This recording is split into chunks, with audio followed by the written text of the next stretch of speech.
from which he comes. So would you please welcome to the stage with a warm round of applause the wonderful Stuart Gillespie!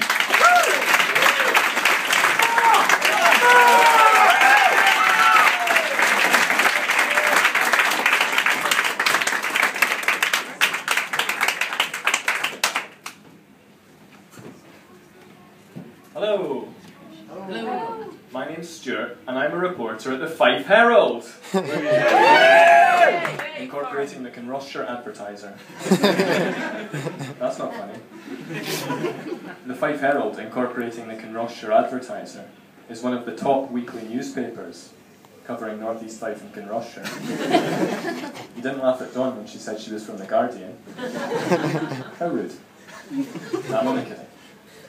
So anyway, I've been a local reporter for 3 years now, but I've never been prouder than in the very first week of my career, when I got the front page splash in the Fife Herald.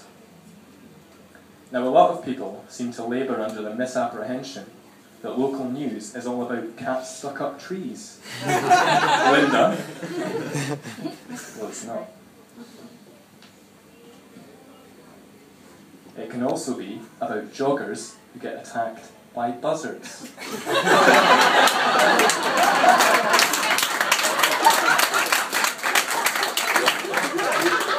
You're right to applaud. I hope you can all see that. There it is. By Stuart Gillespie. There's even a picture of the victim, the appropriately named Catherine Lynch. Although she looks quite happy for someone who's recently been hospitalised by a raptor attack. Let's see what I wrote. A Fife mum was left with a nasty head wound after being attacked while jogging on Saturday. Then I've got the tabloid dash for suspense. A Fife mum was left with a nasty head wound after being attacked while jogging on Saturday by a buzzard. So it goes on to tell the story of poor Mrs. Lynch's terrifying ordeal, and I've even managed to source some excellent advice from a falconry expert on what to do if you're ever assailed by a bird. It is certainly not wise to approach or provoke the bird.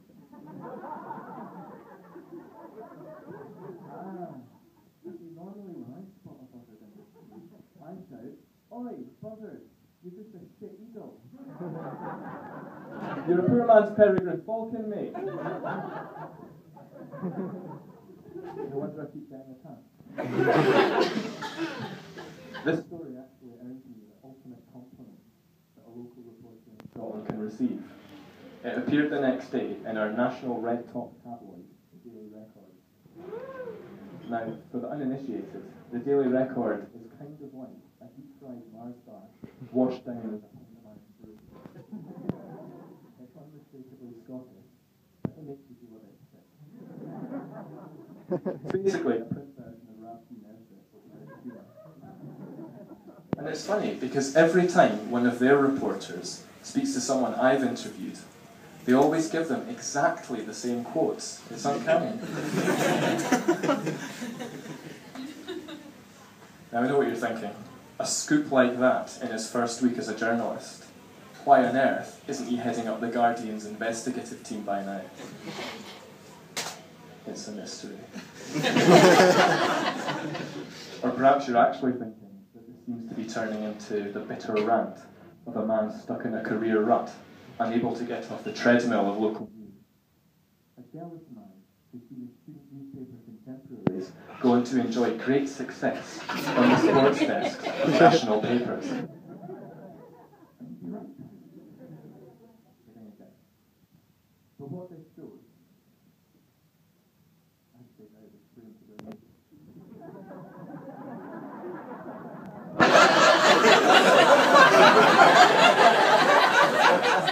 What this shows is how valuable local newspapers still are. Where else could you find out that there's a violent buzzard operating in your neighbourhood? The Daily Mail website won't tell you. You can just imagine it, can't you? Mrs. Lynch, who had poured her curves into a pair of grey jogging bottoms and a wine-stained Adidas t-shirt. And then Samantha Brick would write an article claiming the buzzard was jealous of her superior wingspan or something. So the buzzard story was excellent, we can all agree on that. But the best bit of that week's paper was undoubtedly the Women's Institute Coffee Morning Report. You're going to have to bear with me for a second here.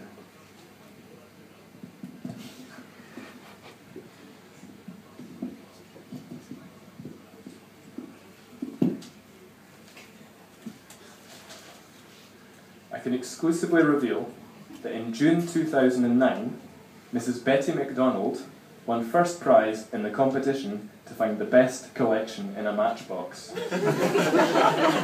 Sadly, it doesn't say what her collection was. But I've hacked her voicemail, and it turns out it was matches. Betty was unstoppable that month, actually. She also won the award for Best Biscuit Shaped Like an Animal, Best Cupcake, decoration only, Best Dressed. It's important to remember, ladies, that we're not judging the actual cake here. It's all about the decoration. Best Dressed. I don't care how moist your sponge is, Mrs. Smith. Your icing simply wasn't up to scratch. No, Mrs. Smith, you can shove them up your arse.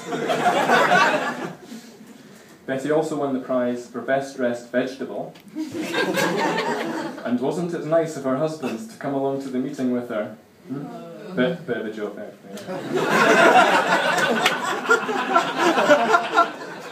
It wasn't all good news for Betty, though, because she only came third in the contest to find the best knitted spoon. Not the most practical of utensils, I wouldn't have thought. You'd have to dip it in your soup and then suck it through the bowl.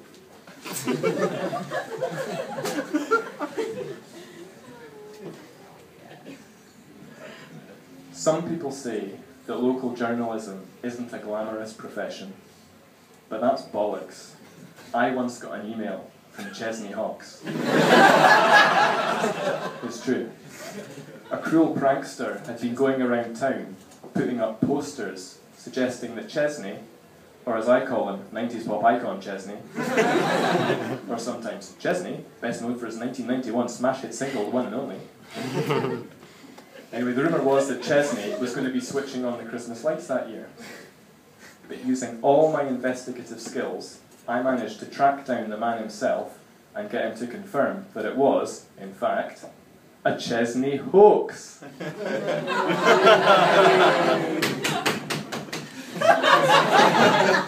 Good pun, Stuart. Anyway, I'm running out of time. So I'll wrap up by telling you that everything I've said tonight has been totally tongue-in-cheek. Local news is still really important for a whole load of reasons. So I'll end with the message, buy your local newspaper, because you never know when you might be attacked by a buzzard. Thanks very much.